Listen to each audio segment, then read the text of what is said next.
Alright mga tol, pag-usapan po natin itong mga nakakalipas na panahon kung saan kaunting bagyo lang ay bumabaha na po sa iba't ibang panig ng ating bansa. At number 1 na nga po dyan ang Cainta, mga karatig nito, at isa po dito ay ang Marikina. So sa balita po na ito, ang caption po dito sa 24 oras, 15 hours ago po kahapon po ito binalita. Sabi po sa caption ay tumaas sa ikalawang alarma ang level ng tubig sa Marikina River kaya nagsilikas ang mga residente. So ito ba may mga kaugnayan sa gobyerno, sa mga proyekto, korupsyon, sa iba't iba pang mga bagay, no? Especially sa mga ganitong kalamidad, bakit ba palagi na lamang at tila lumalala ba tayo o talagang malakas lang po talaga yung bagyo? Yan po yung ilan sa mga pag-uusapan po natin sa video po na ito. Pero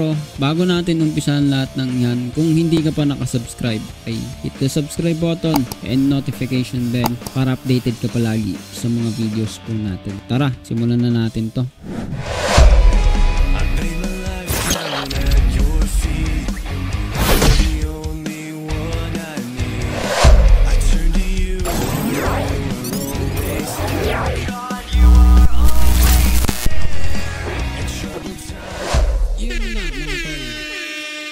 Dito po sa video po na ito, sa topic po na ito, pag-uusapan po natin specifically itong mga bagyo na dumaraan at itong baha. So, bago ang lahat, panoodin muna natin itong balita, no? Tumaas sa ikalawang alarma ang level ng tubig sa Marikina River. Kaya nagsilikas ang mga residente. Alamin natin ang pinakasariwang sitwasyon doon sa live na pagtutok ni Dano Tingkungko. Dano?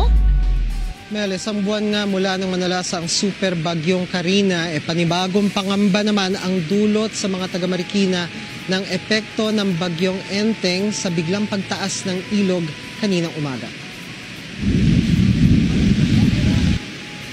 10 minuto bago mag-alas 8 ng umaga, umakyat sa 15 meters o unang alarma ang antas ng tubig sa Marikina River.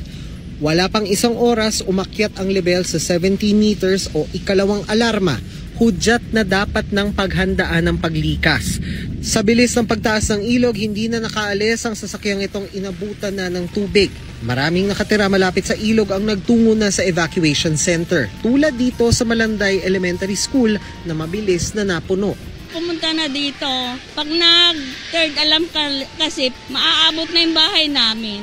Yung nakaraan rin po kasi bigla pong tumaas. Kinabahan na rin po kami. Bago mag-alas 12:30 ng hapon, bahagyang humupa ang ilog sa 16.5 meters. Yun nga lang hindi bababa sa 20 kalsada ang binaha dahil sa naipong tubig. Kinakausap nga po natin ang MMDA at ang DPWH para ma-improve po yung water carrying capacity ng drainage system natin po. Iba na po yung new normal ngayon. Napakalakas po ng buhos ng ulan, hindi na po katulad dati. Sa bahaging ito naman ng Marcos Highway sa Antipolo, isang lane lang ang nadaraanan matapos maipon ng tubig. Ang truck na ito naniguro na para hindi tumirik.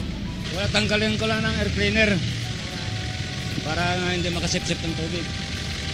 Nanigurado lang para baka maabot Kakatok yun, makasipsip ng tubig yun. Mas mataas naman ang baha sa Cainta, kabilang sa Felix Avenue. Ang iba, sumakay sa balsa. Mula Junction, baha. Hanggang dito, hanggang Bewang, umagal. Mayat maya ng pabalik-balik ang libreng sakay sa mga galing Junction pero kailangan makarating ng Marcos Highway. Pero ang ilan, nakitaan pa ng pagkakataong kumita. Magkano po yung pagkawin mo? Depende po sa binibigay ng customer. Bibigyan ko sila ng 100. Marami po talaga na stranded.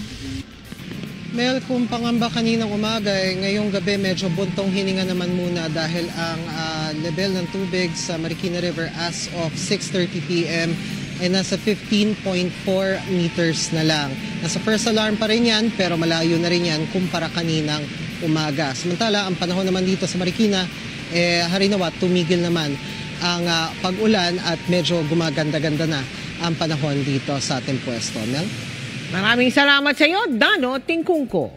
Alright mga tol, yan po yung balita po na yan ay kahapon lamang naganap. So kayo, anong masasabi po ninyo dito? Sapagkat ako, naniniwala po ako ay marami naman po sa atin, sa gobyerno, lalo na ang gumagawa ng tama, no? Lalo na siyempre mga nakapronta dyan, ang mga namiminuno, pagdating sa mga matataas na katungkulan ay naniniwala ako marami naman pong gumagawa ng dapat, no? Pero, di ba, yung management ng mga proyekto, ng mga pagsasagawa ng mga improvement gaya nga po ng binanggit po dito no, pakikipag-ugnayan na yung mayor po ng Marikina. And para po sa inyong kaalaman ay nandito po tayo, Marikina rin tayo, no? Pero naranasan din po natin dyan bahagya yung abuti ng baha dun sa Cainta. Talagang iba rin yung baha sa Cainta Rizal. So dito sa Marikina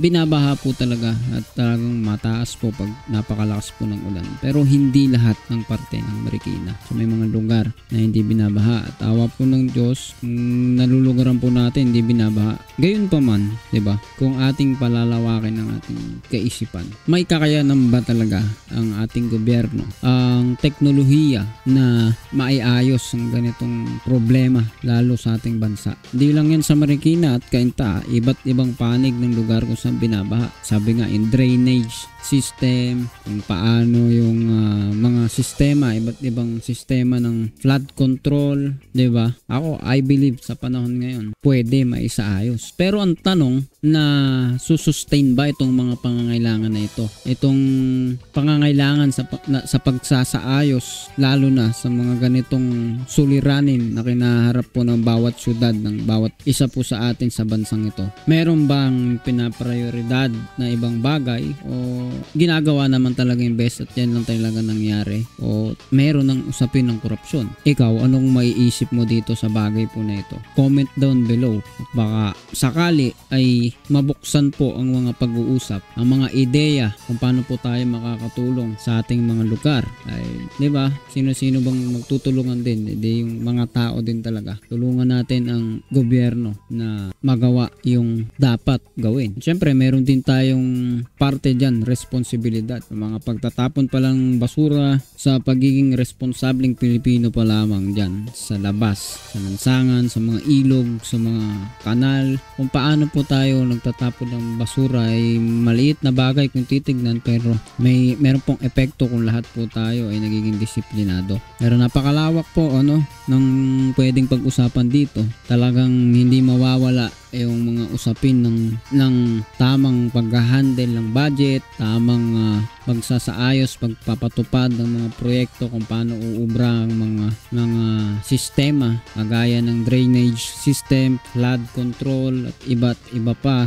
Hindi man tayo maalam dyan sa mga bagay na yan technically, naunawaan ko po na kung talagang sisikapin lamang ng bawat isa po, especially sa mga namamahala, ay talaga pong may mangyayari po, talagang may magagawa. Pero syempre kailangan din ng tulong nila. Hindi tayo pwedeng puro reklamo, kailangan po tayong may ambag po, na simpleng pagsuporta, simpleng pagtulong sa ginagawang tama po ng gobyerno, nakaka-encourage po yun sa kanila, nakakatulong po tayo, no?